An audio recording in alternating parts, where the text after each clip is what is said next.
മൂട്ടാ marriage എന്ന്. അപ്പം ഞാൻ അതെന്തിനാണ് അന്ന് വക്കീലിൻ്റെ അടുത്ത് പോയി അതിന് ഇത് നോക്കിയപ്പോൾ മൂട്ടാ മാരേജ് എന്നൊരു സാധനം ഉണ്ടെങ്കിൽ മുത്ത് എന്നാ പറയുക, താൽക്കാലിക വിവാഹം.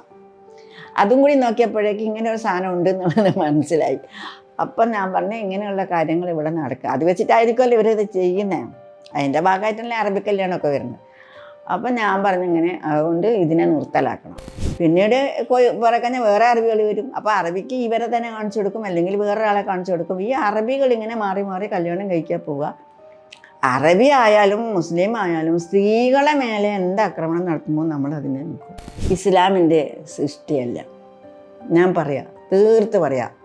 കാരണം ഇവർ പറയുന്നത് എന്താണെന്നറിയോ, തലയിലുള്ളത് മാറിടം മറക്കണമെന്നാണ് അവർ പറയുന്നത്. ഒരു സ്ത്രീയെ സംബന്ധിച്ച് അവർക്ക് തിരഞ്ഞെടുക്കാനുള്ള അവകാശമുണ്ട്. പർദ്ദ വേണമെങ്കിൽ തിരഞ്ഞെടുത്തോട്ടെ, പക്ഷെ അത് നിർബന്ധിതമാക്കരുത്. അതാണ് ഞങ്ങൾ പറയുന്നത്. ഒരു വസ്ത്രം എന്നല്ല, അവർക്ക് തിരഞ്ഞെടുക്കാനുള്ള അവകാശം. അവർക്ക് തലയിൽ തട്ടണം, ഇട്ടോട്ടെ, ഇടുണ്ടെങ്കിൽ ഇടണ്ട. കാരണം അത് ഇസ്ലാമിൻ്റേതാക്കി നിങ്ങൾ തലയിൽ തട്ടം മറച്ചേ തീരുമെന്ന് പറയുമ്പോഴാണ് നമ്മളവിടെ ചോദ്യം ചെയ്യപ്പെടുന്നത്. സമകാലീന പ്രശ്നം തന്നെ നമ്മൾ ആലോചിച്ചാൽ നമുക്ക് മനസ്സിലാക്കാൻ പറ്റുന്നത്, രാഷ്ട്രീയ പാർട്ടികൾക്ക് എല്ലാം തന്നെ സാമുദായിക സംഘടനകളെ വേണം. അവർ പറയുന്നത് അനുസരിച്ച് അവർക്ക് ജീവിക്കാൻ പറ്റും. കാരണം അവരെല്ലാം മനസ്സിലുള്ളത് അധികാരം മാത്രമാണ്. ഒരു നവോത്ഥാനവും അവരുടെ മനസ്സിലില്ല. അത് ഏത് പുരോഗമന പ്രസ്ഥാനമായാലും അല്ലാത്തവരായാലും ഒക്കെ തന്നെ അവരുടെയൊക്കെ ചിന്താഗതി അധികാരം വേണം.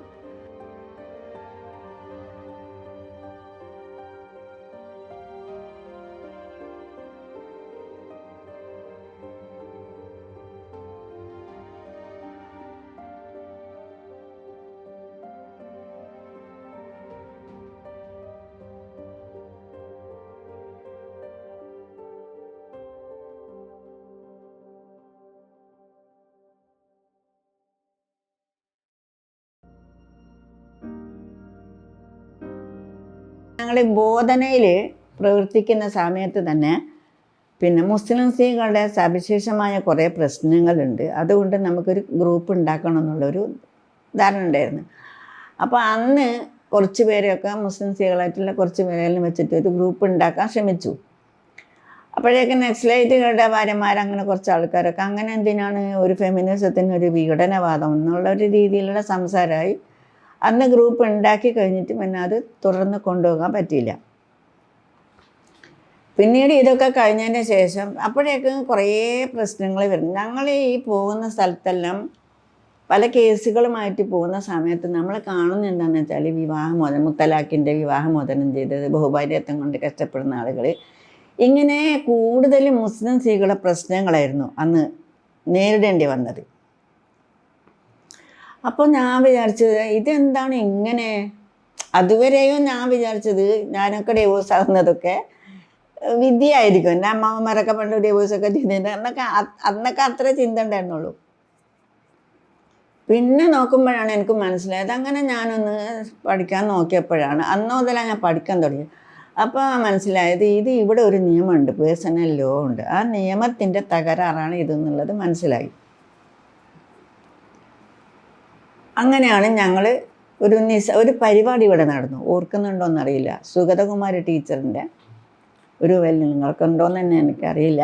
സുഗതകുമാരി ടീച്ചർ ആദ്യമായി ഇവിടെ വനിതാ കമ്മീഷൻ തുടങ്ങിയ സമയത്ത് സുഗതകുമാരി ടീച്ചറിൻ്റെ അടുത്ത് 7 കുട്ടികളുള്ള ഒരു സ്ത്രീയെ ഡിവോഴ്സ് ചെയ്തതോ വേറെ കല്യാണം കഴിച്ചതായിട്ട് കേസ് വന്നപ്പോൾ ടീച്ചർ ഒരു ഓൾ ഇന്ത്യ എന്ന് പറയുക, കോഴിക്കോട് വെച്ചിട്ട് ടൗൺ ഹാളൊരു വലിയൊരു സെമിനാർ നടത്തി. അതിൽ ഞാൻ പോയിട്ടുണ്ടായിരുന്നു.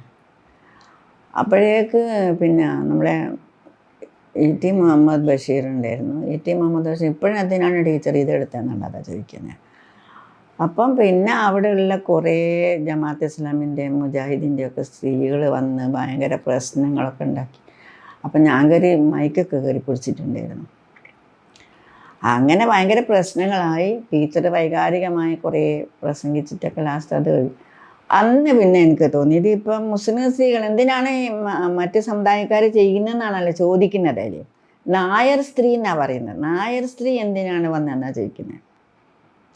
അപ്പം ഷാബാനു കേസിൻ്റെ സമയത്ത് എന്താ സംഭവിച്ചതെന്ന് പറഞ്ഞാൽ, ഷാബാനു കേസിൽ ഖുർആൻ വ്യാഖ്യാനിച്ചു എന്നുള്ള പറഞ്ഞത്. എന്തിനാണ് ഖുർആൻ സുപ്രീം കോടതി വ്യാഖ്യാനിച്ചെന്നാണ് ചോദിച്ചത്. എന്നിട്ടാണ് ബനാത്ത് വാലിയും പാർട്ടിയൊക്കെ സ്ത്രീവിരുദ്ധ ബില്ല് പാസ്സാക്കിയത്.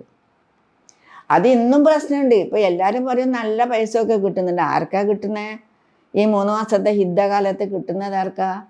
പണക്കാരുടെ അടുത്ത് നിന്നല്ലേ കിട്ടുള്ളൂ. സാധാരണക്കാരായ ആൾക്കാർക്ക് എന്താ കിട്ടാൻ പോണത്? അയാൾ ജയിലിലാക്കിയാൽ എന്ത് കിട്ടാൻ? അയാളൊന്നും കിട്ടൂല. അങ്ങനെയാണ് ഈ ചാബാനോ കേസ് വന്നുപോയത്. ചാബാനോ കേസ് കൊണ്ട് പ്രയോജനമായിട്ടില്ല. അതൊരു സ്ത്രീവിരുദ്ധ ബില്ലുണ്ടാക്കി കുറച്ച് പൈസക്കാർക്കൊക്കെ എന്തെങ്കിലും കിട്ടുന്നുണ്ട്. അല്ലാത്തവർക്ക് പിന്നെ 125 വകുപ്പ് പ്രകാരം കോടതി പോകാൻ പറ്റാത്തൊരു സ്ഥിതി ഉണ്ടായി. ക്രിമിനൽ കേസാണ്, അല്ലാതെ ക്രിമിനൽ കിട്ടണം എന്നുള്ള അതിന് പോകാൻ പറ്റാത്ത, ഇപ്പം അതിന് പോകാമെന്നുള്ളൊരു രീതി വന്നിട്ടുണ്ടെന്ന് തോന്നുന്നു. അപ്പം ഞാൻ പറയുന്നത് അതുപോലെ തന്നെയാണ് ഈ മുത്തലാഖ് ഇങ്ങനെ ആളുകളെല്ലാം വരുന്ന സമയത്ത്. അപ്പം ഞാൻ വേറെന്താ സുഗതകുമാർ ടീച്ചർ വന്നപ്പോൾ ഇങ്ങനെ പറഞ്ഞു. അപ്പം ഞാൻ പറഞ്ഞു നമുക്ക് കാര്യം ചെയ്യാം, നമുക്ക് നമ്മളെന്നത് ഇത് ചെയ്യാം. അപ്പം അന്ന് പിന്നെ മലപ്പുറം ജില്ലയിൽ വെച്ചിട്ട്, അതും ഈ പൗരൻ്റെ വീട്ടിലാണ് ആദ്യം നമ്മൾ ചേരുന്നത്.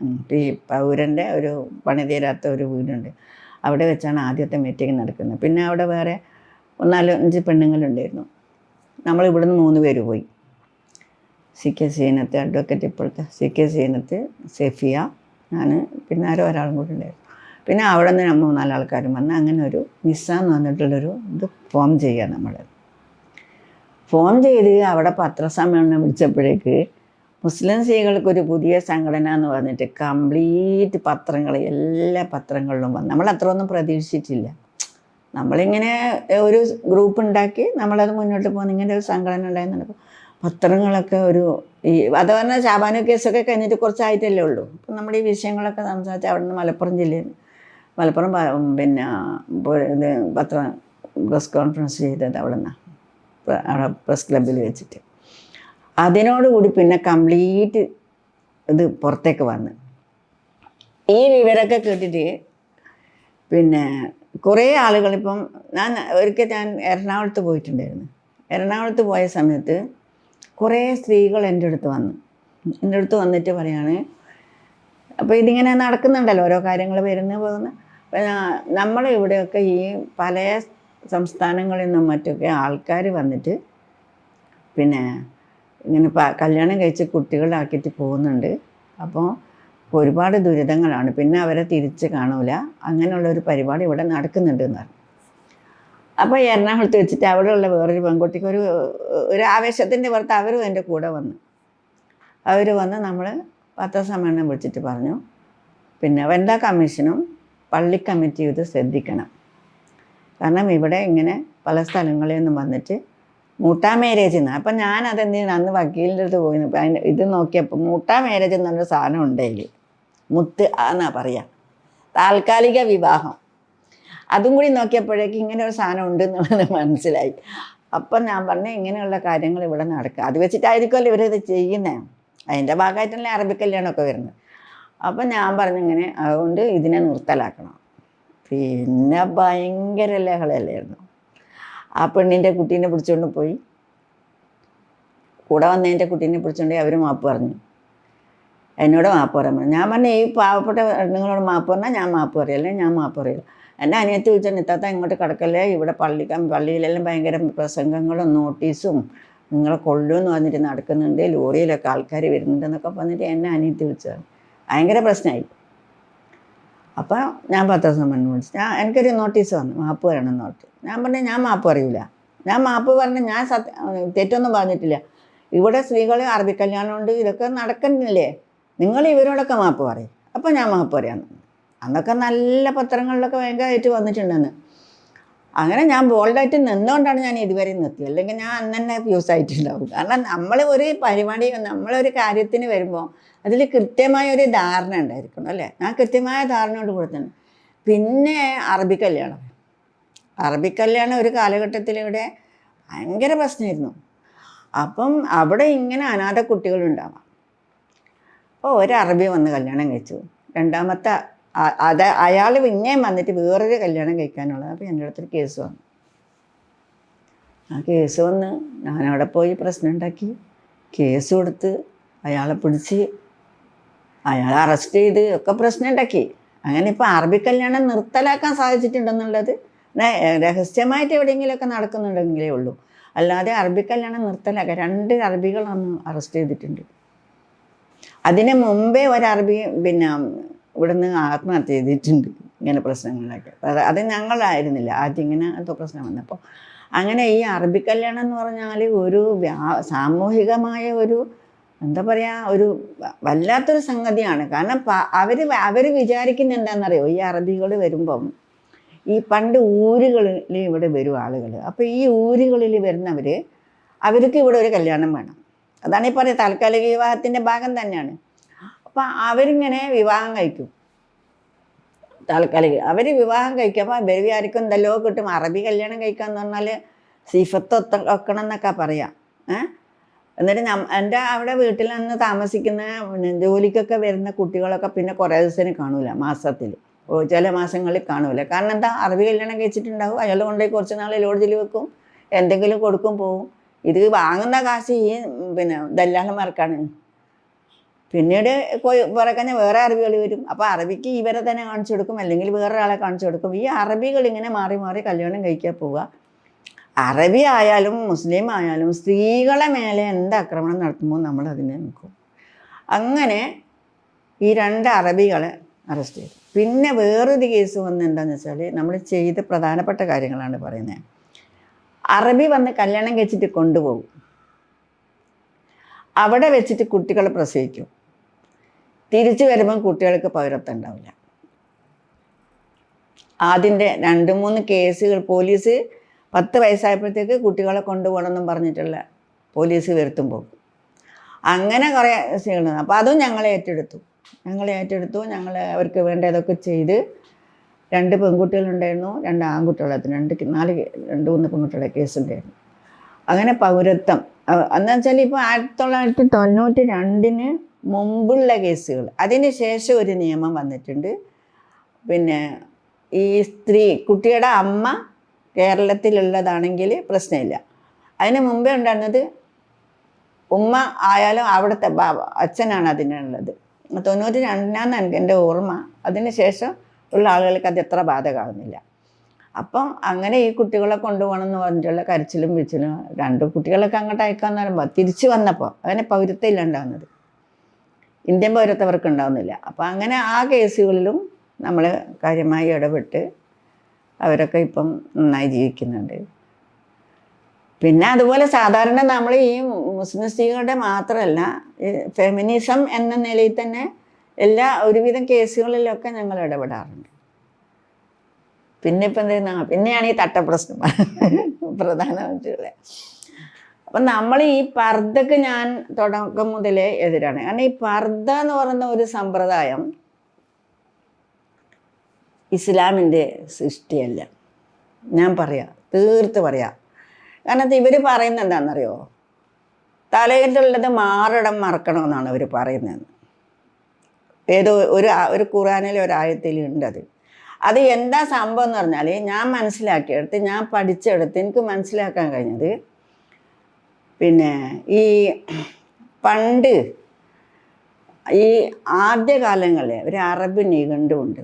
ജിൽബാബ് എന്ന് പറഞ്ഞ ഒരു സാധനമാണ് അതിലുള്ളത്. ജിൽബാബ് എന്ന് പറയുന്നത് ഈ ഒരു കഷ്ണം തുണിയാവാം. അതിന് ഒരുപാട് എന്താ പറയുക ആശയങ്ങളുണ്ട് അതിൽ. പക്ഷേ എന്താണെന്നറിയാം, അതിന് കാരണം ഈ അടിമ വ്യവസ്ഥ ഇസ്ലാമിലുണ്ടായിരുന്നു. അപ്പം അടിമ വ്യവസ്ഥ ഇസ്ലാമിലുണ്ടായിരുന്നപ്പം ആ കാലഘട്ടത്തിൽ ഇവരെന്ത് ചെയ്യുമെന്ന് പറഞ്ഞാൽ, അടിമകളെ ഈ ലൈംഗിക വ്യാപാരത്തിന് അവരുപയോഗിക്കും. അപ്പം ഈ സാധാരണ ഇപ്പം നബിയുടെ ഭാര്യമാർ അല്ലെങ്കിൽ കുലീന സ്ത്രീകളൊക്കെ പോകുന്ന സന്ദർഭം ഉണ്ടാവും. അപ്പം അവരെയും കൂടി ഇതിലേക്ക് ഉൾപ്പെടുത്താനുള്ള സാധ്യത ഉള്ളതുകൊണ്ട് ഉമർ ഒരു ഇതുണ്ടാക്കിയതാണ്, ഉമർ ഖത്താബ് എന്ന് പറഞ്ഞാൽ. അപ്പം നബീൻ്റെ അനുചരനാണ് അദ്ദേഹമാണ് ഇങ്ങനെ ഒരു സാധനം പറഞ്ഞത്, തിരിച്ചറിയാൻ വേണ്ടിയിട്ട്. ഈ ഹിജാബ് എന്ന് പറഞ്ഞതിന് ഒരുപാട് അർത്ഥങ്ങളുണ്ട്. ഒന്ന് മറ, സ്വകാര്യത. പിന്നെ അതുപോലെ തന്നെ ഇത് വളരെ പ്രധാനപ്പെട്ട ഒരു കാര്യമാണ് ഞാൻ പറയുന്നത്.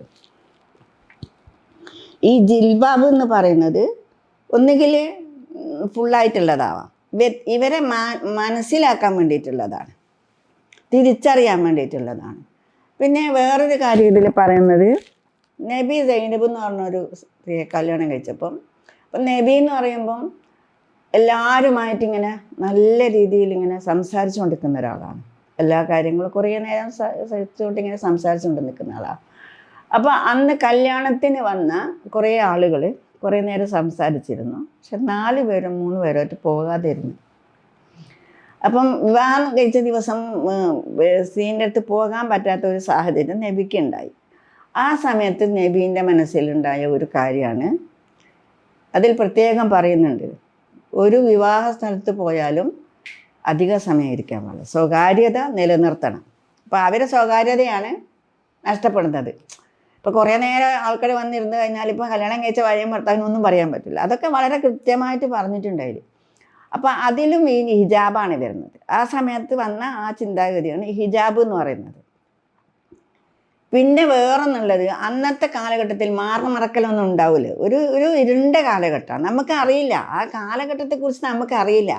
ഈ കാലഘട്ടത്തിലെ കാര്യങ്ങൾ ഇങ്ങനെ വായിച്ചും മനസ്സിലാക്കുന്ന സമയത്ത് നമുക്ക് മനസ്സിലാക്കാൻ പറ്റുന്നത്, തലയിലുള്ളത് കൊണ്ട് മറക്കണം എന്നുള്ളതായിരിക്കണം.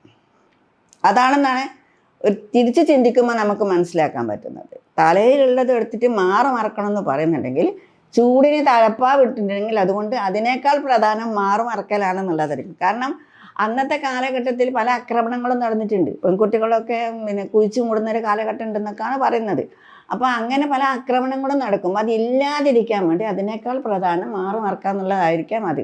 അപ്പോൾ ഹിജാബിന് വ്യത്യസ്തമായ കുറേ ആശയങ്ങളുണ്ട്. അത് ഇന്ന് കാണുന്ന ഈ രൂപകൽപ്പന ചെയ്ത പർദ്ദ അല്ല. അത് ഞാൻ കൃത്യമായിട്ട് പറയും. അതാണ് ഞാൻ പറഞ്ഞത്, തലയിൽ തട്ട ഇടണോ വേണ്ട. ഒരു സ്ത്രീയെ സംബന്ധിച്ച് അവർക്ക് തിരഞ്ഞെടുക്കാനുള്ള അവകാശമുണ്ട്. പർദ്ദ വേണമെങ്കിൽ തിരഞ്ഞെടുത്തോട്ടെ, പക്ഷെ അത് നിർബന്ധിതമാക്കരുത്. അതാണ് ഞങ്ങൾ പറയുന്നത്. ഒരു വസ്ത്രം എന്നല്ല, അവർക്ക് തിരഞ്ഞെടുക്കാനുള്ള അവകാശമുണ്ട്. അവർക്ക് തലയിൽ തട്ടണം, ഇട്ടോട്ടെ.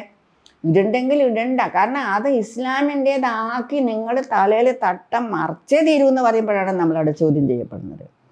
അതാണ് ഹിജാബിന് പിന്നെയും കുറേ കാര്യങ്ങളുണ്ട്. അതിൽ 7 സ്ഥലത്ത് ഖുർആനിൽ ഇതിനെപ്പറ്റി പറയുന്നുണ്ട്, പർദ്ദയെക്കുറിച്ച്, ഹിജാബിനെ കുറിച്ച്. അപ്പോൾ ഇതൊക്കെ തന്നെ നമ്മൾ പഠിച്ച് മനസ്സിലാക്കുമ്പോൾ നമുക്ക് മനസ്സിലാക്കുന്നത്, ഇവരൊക്കെ നമ്മളെ പറ്റിച്ചുകൊണ്ടേയിരിക്കാം. കാരണം ഇവരൊന്നും ഈ അറേബ്യൻ വേഷം ധരിച്ചിട്ട് നടക്കുന്ന ആളുകളില്ല. അവിടുത്തെ കാലാവസ്ഥയ്ക്ക് അനുസൃതമായതാണ് അവർ ചെയ്യുന്നത്. ഇവിടെ അറബികളെ വേഷം ഇട്ടിട്ട് എത്ര പേര് നടക്കും? ഇവിടുത്തെ കാലാവസ്ഥക്ക് അത് അനുയോജ്യമാണോ?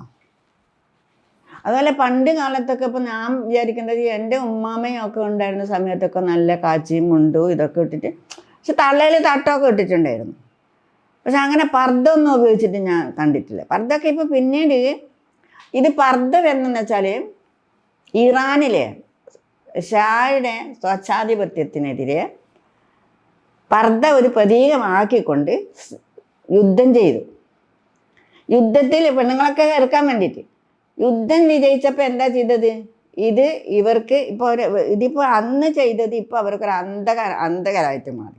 കാരണം അത് അവർക്ക് നിർബന്ധിതമാക്കി. പിന്നെ ഇറാനിലുണ്ടായ സംഭവമാണ് അത് മാത്രമല്ല, കുട്ടികളെ 13 വയസ്സിലും 12 വയസ്സിലും കല്യാണം കഴിക്കാനും വിദ്യാഭ്യാസം വേണ്ടെന്നൊക്കെയുള്ള കുറേ നിയമങ്ങൾ ആ സമയത്ത് ഉണ്ടാക്കി.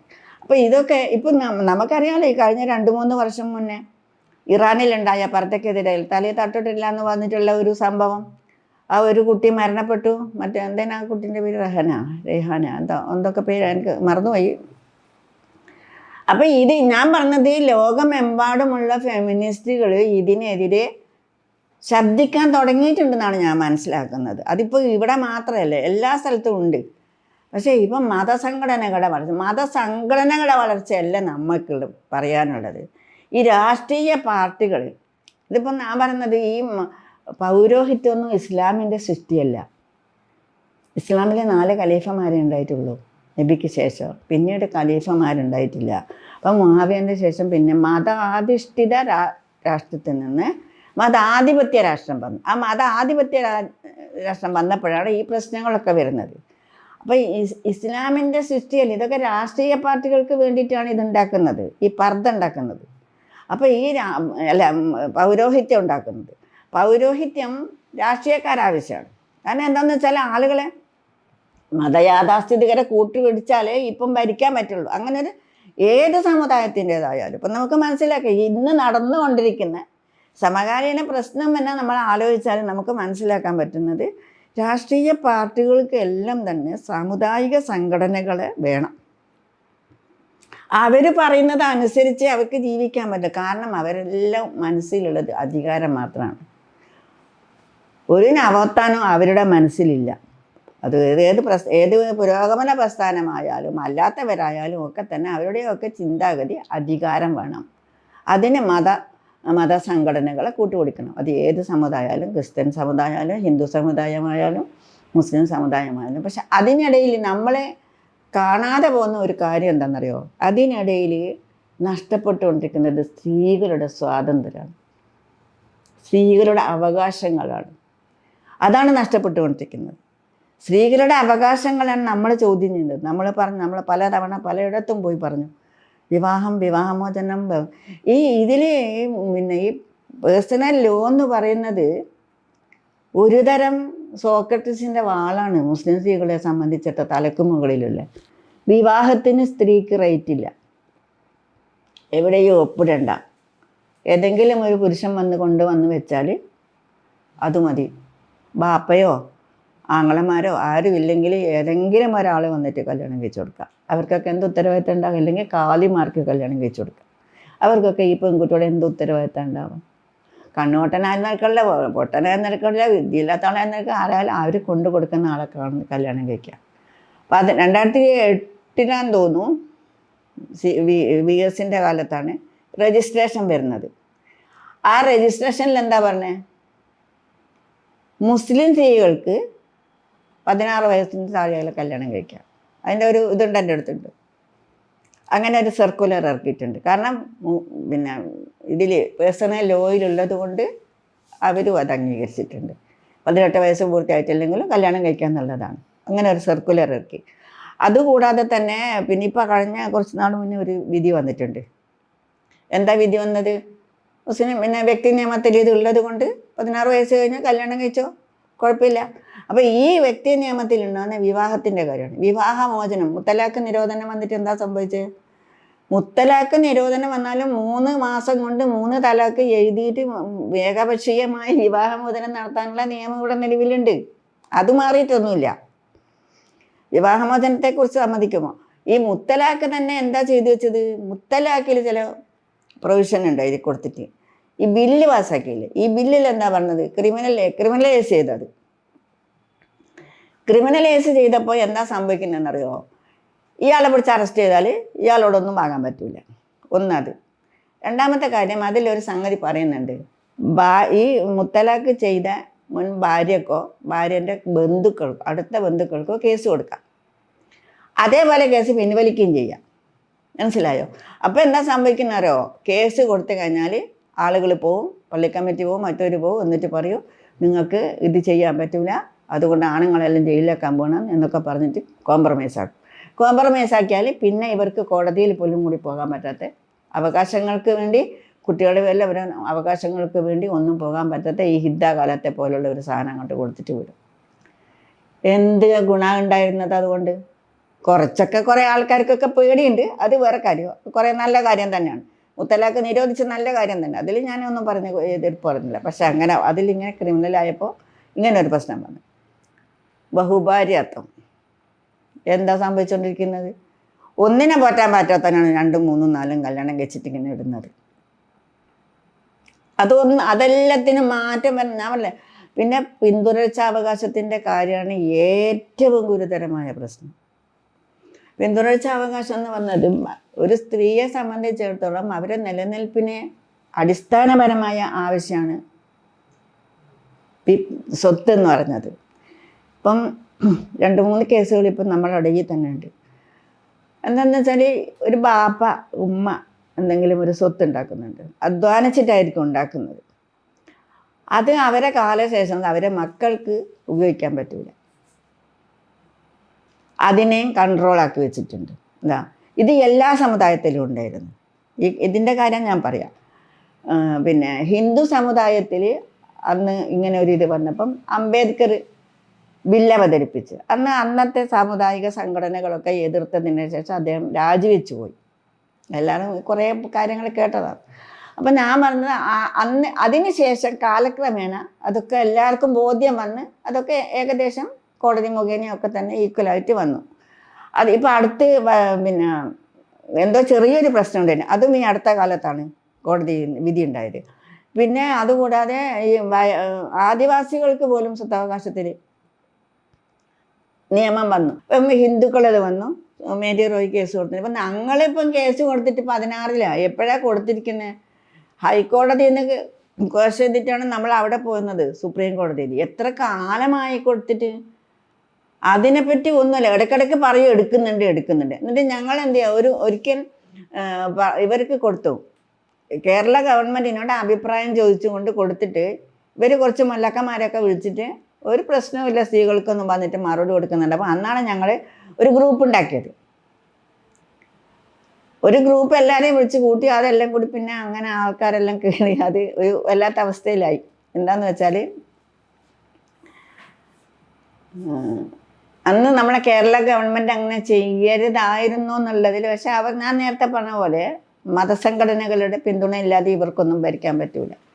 അവിടെ ഒരു പ്രസ്ഥാനത്തിന് ഒരു പിന്നെ നവോത്ഥാനത്തിനൊന്നും ഒരു വിലയുമില്ല.